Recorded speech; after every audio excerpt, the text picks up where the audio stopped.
यह मैंगलोर में हुआ और वह मैसूर से कुछ वॉलंटियर्स के साथ आई थी।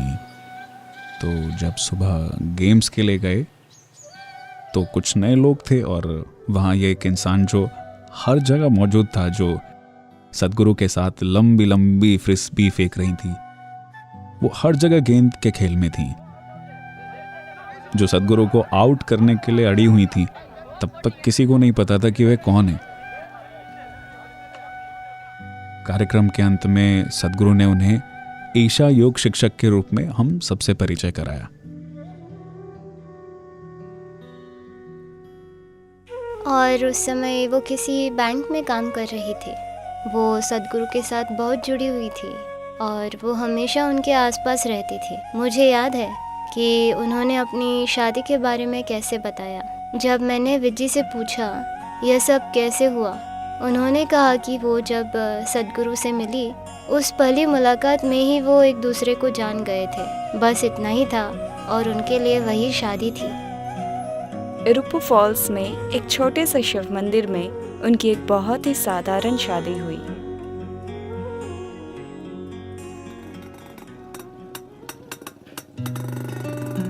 उस समय सदगुरु ऐसे थे कि वो एक खेत तैयार कर रहे थे और जो कुछ खेत में होता वो जानती थी या वहाँ पहुँच जाती जब भी उनको समय मिलता। सदगुरु आधा महीना अपने खेत में बिताते और बाकी के दिन वो हैदराबाद या मैंगलोर या कोयम्बटूर या तिरुपुर में क्लास लेते थे। हर हफ्ते के अंत में विज्जी मैसूर से दीक्षा वाले दिन आया करती थी। जो भी सदगुरु या विज्जी को जानते थे तो वो हमेशा उन्हें जग्गी और विज्जी के रूप में जानते थे। वे हमेशा हर जगह जो कुछ भी करते, हर चीज में साथ रहते थे।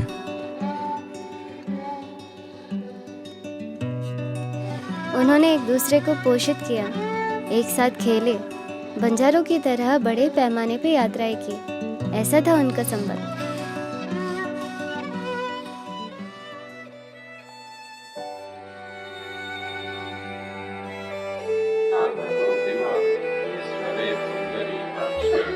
वो योग सिर्फ इसलिए करती थी क्योंकि मेरे लिए यह मायने रखता था।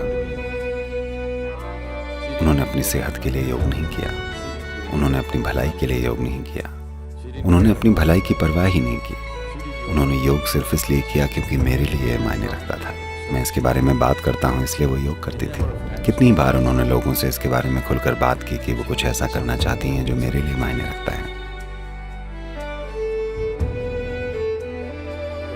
विजी मेरी पत्नी थी, पर ज्यादातर समय वो मेरी पत्नी के बजाय मेरे बच्चे की तरह रहती थी, क्योंकि वो ऐसी ही थी। लेकिन फिर भी हमारे बीच हमेशा एक बड़ा दिलचस्प और गहरा किस्म का रिश्ता था। हर समय वो हर समय मेरी छाया की तरह रहती थी। 12 साल हर वक्त हर समय जहाँ मैं था वो वहाँ थी। वो योग कार्यक्रम का आयोजन करती थी, वो घूमती रहती थी, दिन भर काम करती, वो सब कुछ करती थी।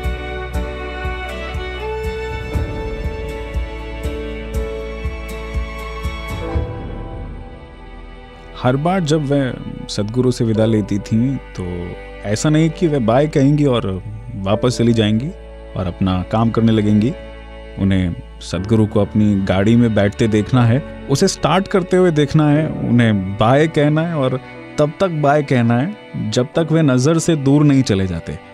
शादी के 10 साल 12 साल बाद भी हर दिन, लगभग हर दिन यही चलता था।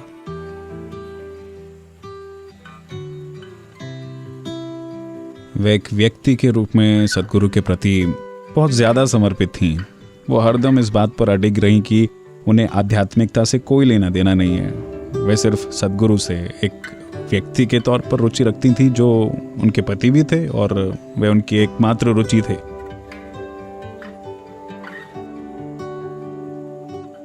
लेकिन सदगुरु के आसपास कोई मौजूद नहीं हो सकता था जबकि वह किसी न किसी तरह से वह गहराई से नहीं जुड़ा हो, अपने आध्यात्मिक विकास के लिए समर्पित ना हो। भले ही वो कहती थीं कि वह आध्यात्मिक पथ पर नहीं है, ये उनके लिए नहीं है और ये सब, मुझे लगता है कि लगातार शुरुआत से ही ना चाहते हुए भी वह इस रास्ते पर बढ़ रही थीं।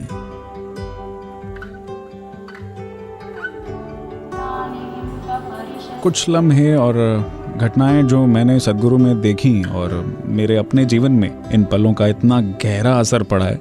विजय के साथ लगातार कई तरीकों से ऐसा हुआ होगा जिसका बेशक बड़ा प्रभाव था।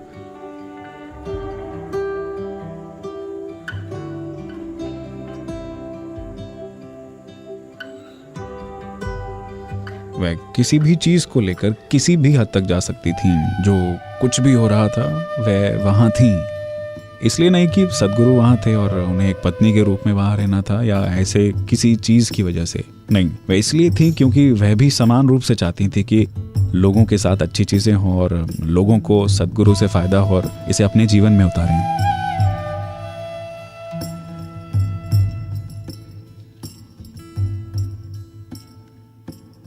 लंबे समय के बाद भी उन्हें याद रहता था और वो पूछती थी, आप उनसे मिलने नहीं आए? सद्गुरु आए, सभी से मिले, लेकिन आप नहीं आए, क्यों? इनसे बात करें, उनसे बात ना करें, ऐसा कुछ नहीं था। वो सभी से प्यार करती थी। जैसे कि उनका दिल बहुत ही कोमल था। अगर किसी को कुछ कहना है उन्हें कोई संकोच नहीं था एक चूड़ी दे देने और समस्या को हल करने में। वो बहुत बहुत ही मिलनसार और प्यारी महिला थी जिनसे मैं मिली थी।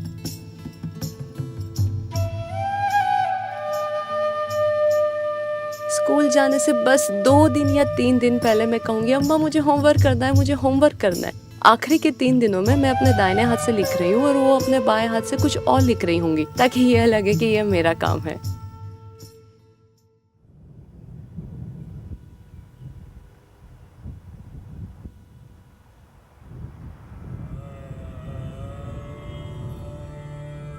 कई बार सद्गुरु ने विज्जी को कई तरीकों से यह स्पष्ट किया है कि वे वास्तव में वे खुलकर नहीं बोलेंगे, लेकिन सद्गुरु ने उन्हें बता रखा था कि उनके शिष्य, उनका कल्याण और उनके साथ जो किए जाने की ज़रूरत है वो सब विज्जी के प्रति जो उनके वादे हैं उससे कहीं अधिक महत्वपूर्ण है।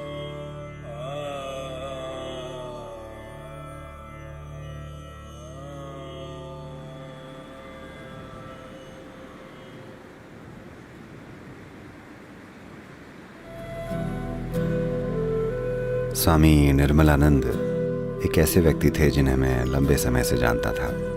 मैं उनसे लगभग 20 साल पहले या शायद उससे भी ज़्यादा समय पहले एक अजीब से माहौल में मिला था और तब से हमारे बीच एक तरह से संबंध बहुत मधुर रहे हैं। कोई 1996 की शुरुआत में हम BR हिल्स गए, मैं और विजी वहाँ गए। उस समय राधे भी हमारे साथ थी। हम उनसे बात कर रहे थे और उन्होंने कहा, अगले साल जब उत्तरायण आएगा मैं शरीर छोड़ना चाहता हूँ। मैंने उनसे पूछा क्यों? उन्होंने कहा, मैं एक योगी के रूप में जिया हूँ, पर अब मैं एक रोगी के रूप में नहीं जीना चाहता, मैं एक योगी के रूप में मरना चाहता हूँ। वो मुझसे पूछ रहे थे, मुझे असल में ये ठीक से पता नहीं है कि कैसे जाना है। उन्होंने अपने लिए एक छोटी सी समाधि बनाई थी। क्या ये कारगर होगा, क्या ये होगा, ये और वो। ये पहली बार था जब मैंने एक पूरी तरह से अलग चीज़ पर बात की थी और मैंने उन्हें कुछ खास बातें बताई कि वो क्या है जो किसी व्यक्ति को शरीर छोड़ने से रोकता है और वो क्या है जो एक व्यक्ति को शरीर छोड़ने देता है। विजी वहीं थी, वो सब सुन रही थी और फपक फपक कर रो रही थी और वो बहुत देर तक रोती रहीं। मैंने उसे अनदेखा किया और उनसे बात करना जारी रखा। तब वो भी रह कर रोते रहे और मुझसे सवाल पर सवाल पूछते गए और हम कई बातों पर बहुत विस्तार में गए जिनके बारे में आमतौर पर मैंने कभी कहीं बातें नहीं की हैं। निर्मलानंद से मिलने के बाद हम नीचे आए और वहाँ से बाहर निकलते ही मैंने गाड़ी खड़ी की और मुझे पता था कि वो कुछ इस तरह के मूड में थी, एक तरह की मनोदशा में थी। तो मैं बस सड़क पर खड़ा हुआ था। वहाँ का नज़ारा बहुत लाजवाब था, तो मैं बस वहीं सड़क पर खड़ा हुआ था। राधे भी वहीं नज़दीक ही खेल रही थी और वो आई और मेरे पैरों पर गिर पड़ी और बोली, मैं भी वही करना चाहती हूँ जो वो कर रहे हैं। मैं इस पूरी बात को किसी तरह मजाक में उड़ाकर टालने की कोशिश कर रहा था। वो रोती जा रही थी और कह रही थी, मैं उन्हीं की तरह जाना चाहती हूँ। मैंने कहा, ठीक है, क्या तुम साधना करने को तैयार हो? तुम ही करो, देखते हैं। मैंने कभी नहीं सोचा था कि उनके अंदर हमेशा के लिए साधना में लगे रहने की